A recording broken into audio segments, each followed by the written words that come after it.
Hi friends, ഞാൻ രാജേന്ദ്രൻ. ഞാൻ ഇന്നിവിടെ ഉണ്ടാക്കി കാണിക്കാൻ പോകുന്നത് ഒരു സ്വീറ്റ് പൊട്ടറ്റോ പുഡിങ്ങ. അതിന് വേണ്ട ഇൻഗ്രീഡിയൻസ് ഇത്രയും കഷ്ണം പൊട്ടറ്റോ, പഞ്ചസാര 2 ടേബിൾ സ്പൂൺ. ഇത് ഡ്രൈഡ് മിക്സഡ് ഫ്രൂട്ടാണ്. ഇത് അലങ്കരിക്കാനുള്ളതാണ്. ഒരു 1/2 ലിറ്റർ പാല്, മിൽക്ക് മെയ്ഡ്. ഇത് മിൽക്ക് മെയ്ഡ് അല്ല, ഇത് അമൂലിൻ്റെ ആണ്. പിന്നെ China grass 10 gram China grass. അപ്പോൾ ആദ്യം ഇത് ചെറുതായിട്ട് മുറിച്ചിട്ട് പുഴുങ്ങിയെടുക്കണം. നമ്മൾ ഈ കപ്പക്കിഴങ്ങ് എന്ന് പറഞ്ഞാൽ സ്വീറ്റ് പൊട്ടറ്റോ പുഴുങ്ങാൻ വെച്ചിരിക്കുമ്പോൾ ഇത് ചൈന ഗ്രാസാണ്. ഇത് 10 ഗ്രാം ചൈന ഗ്രാസാണ്. ഇതിനൊന്ന് കുതിർത്താനിടുക. ഒരു 1/2 കപ്പ് വെള്ളം ഒഴിച്ചിട്ട് ഒന്ന് കുതിരാനായിട്ട് വെക്കുക. അപ്പോൾ നമ്മുടെ കിഴങ്ങ് അതിനെ ഇങ്ങനെ കുത്തി നോക്കുക, വെന്താന്ന്. നല്ലപോലെ വെന്തിട്ടുണ്ട്. അപ്പം ഇനി നമ്മൾ അത് ഊറ്റിയിട്ട് ഇനി നമുക്ക് ഇതൊന്ന് ആറിക്കഴിഞ്ഞിട്ട് ഇതിൻ്റെ തൊലി പൊളിച്ചിട്ട് ഉടച്ചെടുക്കണം. അതുപോലെ ഈ ചൈന ഗ്രാസ് ഇച്ചിരി വെള്ളത്തിൽ കുതിരാനിട്ടിരിക്കണം. അത് തിളപ്പിച്ച് കഴിയുമ്പോൾ അത് ലിക്വിഡായിട്ട് മാറും. നമുക്ക് ആകെ വേണ്ടത് ഒരു 1/2 ലിറ്റർ പാലാണ്. അതിൽ 1/2 കപ്പ് പാല് നമ്മൾ മാറ്റിയിട്ടുണ്ട്, ബാക്കി തിളപ്പിക്കും. 1/2 ലിറ്ററിൽ 1/2 കപ്പ് മാറ്റിയിട്ട് ബാക്കി തിളപ്പിക്കുക. ഈ പാലിലോട്ട് 2 ടേബിൾ സ്പൂൺ പഞ്ചസാര ആഡ് ചെയ്യുക. നമ്മൾ ഈ തൊലിയൊക്കെ പൊളിച്ചെടുത്തിട്ടുണ്ട്. ഇനി അത് നല്ലപോലെ ഒന്ന് ഉടക്കണം. അപ്പോൾ ഇതിലോട്ട് നമ്മൾ ഈ മിൽക്ക് മെയ്ഡ് ഒഴിക്കുക. മിൽക്ക് മെയ്ഡും പാൽ. ഇനി ഇത് മിക്സിയിലിട്ട് അടിക്കണം. നമ്മൾ ആ 3 ഇൻഗ്രീഡിയൻസ്, പാല്, മിൽക്ക് മെയ്ഡ്, പുഴുങ്ങിയ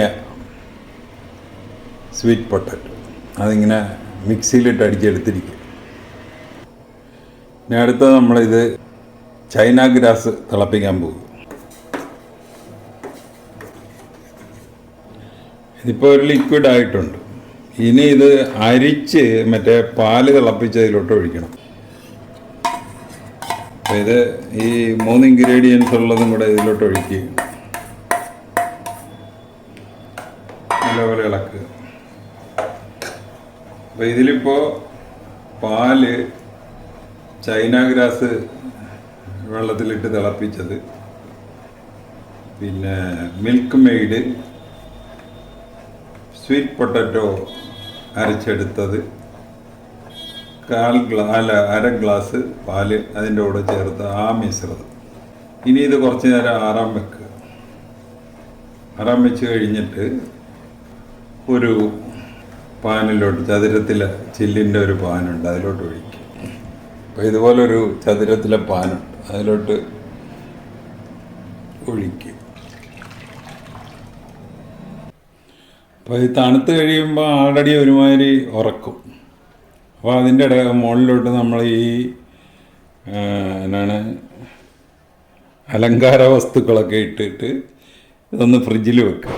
നല്ലപോലെ തണുക്കും വരെ ഫ്രിഡ്ജിൽ വെക്കുക, ഒരു 2 മണിക്കൂർ. അപ്പോൾ നമ്മുടെ പുഡിങ് ഏകദേശം 3 മണിക്കൂർ ഫ്രിഡ്ജിലിരുന്നു.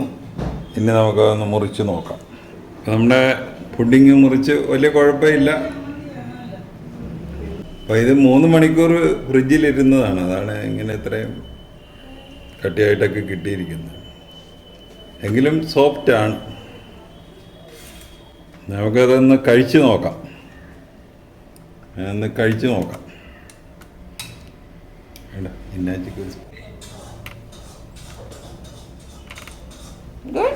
മീനാക്ഷി, എങ്ങനെയുണ്ട്?